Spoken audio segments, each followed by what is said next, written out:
আপনাদের প্রত্যেকের মধ্যে ধারণা আছে আমি হক। যদি বাতিল এত কাজ করতে পারে তাহলে আপনি হক হয়ে কাজ করবেন না কেন? আমাকে প্রশ্ন জবাব দেন। এই জান্নাত আপনার না। আল্লাহ কি বলেন? ইন্নাল্লাহ আশতারা মিনাল মুমিনিনা আনফুসাহুম ওয়া আমওয়ালাহুম বিআন্না লাহুমুল জান্নাহ ইউকাতিলুনা ফি সাবিলিল্লাহি ফায়াকতুলুনা ওয়া ইউকতালুন। ইন্নাল্লাহ নিশ্চয়ই গ্রহণ করেছেন, ক্রয় করেছেন আল্লাহ। কি ক্রয় করেছেন? জান এবং মাল। কি ক্রয় করেছেন? জান এবং মাল। মিনাল মুনাফিকিন না। মিনাল কাফিরিন না। মিনাল ফাসিকিন না। না। আল্লাহ জান মাল ক্রয় করেছেন মুমিনদের থেকে। ঠিক। কাদের থেকে? মুমিনদের থেকে। কে ক্রয় করেছেন? আল্লাহ। বিক্রি করেছেন কারা? মুমিনরা। কিসের বিনিময়ে? জান্নাত। এর বিক্রিত মাল।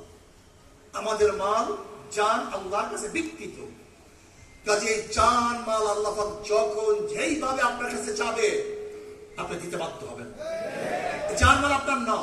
ইন্নাল্লাহ আশতারা মিনাল মুমিনিনা আনফুসাহুম ওয়া আমওয়ালাহুম বিআন্না লাহুমুল জান্নাহ। এটা বিক্রিত। আর আপনারা ভালো মতো জানেন কোন জিনিস বিক্রি হয়ে যায়, যে বিক্রি করে তার অধিকার থাকে না, যে ক্রয় করে তার অধিকার হয়। যেহেতু জান মাল বিক্রি করে দিয়েছে আল্লাহর কাছে, এই জান মালের অধিকার এবং মালিকানা আমাদের নাই। এই জান মালের মালিককে আল্লাহ। কাজে যখন চাইবে দেবেন তো ইনশাআল্লাহ, আপনাদের দেবেন তো ইনশাআল্লাহ। আমাদের কাছ থেকে ফায়াকতুলুন ওয়া ইউকতালুন। ওরা মারে এবং পড়ে। আগে মারে তারপরে মরে না? আগে মরে, আগে মারে। তার মানে মারতে গেলে শক্তি লাগে। শক্তি ছাড়া মারা যায় না। এর জন্য প্রয়োজন শক্তি অর্জন করা। আমাদের শক্তি অর্জন করতে হবে। সবচেয়ে বড় শক্তি হল জনগণ। জনগণের সে গোটা দুনিয়াতে কোনো শক্তি নেই। ব্রিটিশদের কাছে অস্ত্র ছিল, জনগণ ছিল না, থাকতে পারেনি। পাকিস্তানিদের কাছে অস্ত্র ছিল, জনগণ ছিল না, থাকতে পারেনি।